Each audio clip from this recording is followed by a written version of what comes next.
Good evening. I'm Stephen Clark. And I'm Carolyn Clifford. The cash itself is not the problem. The state says it's the lies that followed. 7 Action News reporter Ross Jones tells us why.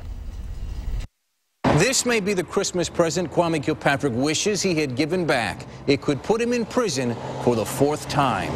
Kwame Kilpatrick isn't normally spotted at stores like Walmart. But on this day last month, he wasn't there for the sales. No, he was there for the cash. That's him counting out $2,000 at the Walmart in Chesterfield Township.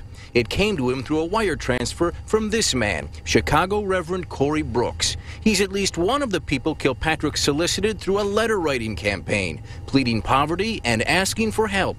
But now Kilpatrick has drawn the ire of the Department of Corrections. They say he lied about receiving the $2 grand when questioned by parole officials. Kilpatrick says the state should move on. I'm Kwame Kilpatrick, and this is Michigan and Detroit, and the rules are different for me.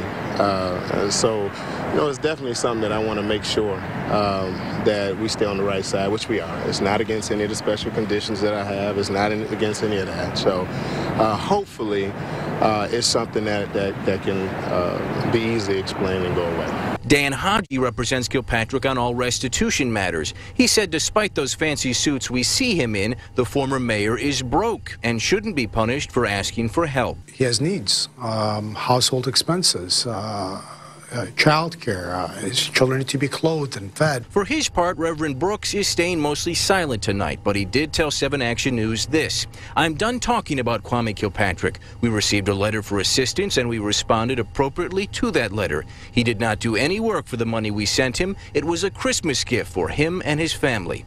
As for the MDOC, they're still investigating the situation. Spokesman Russ Marlin said today the department is less troubled about Kilpatrick receiving the money and more troubled that he lied about it.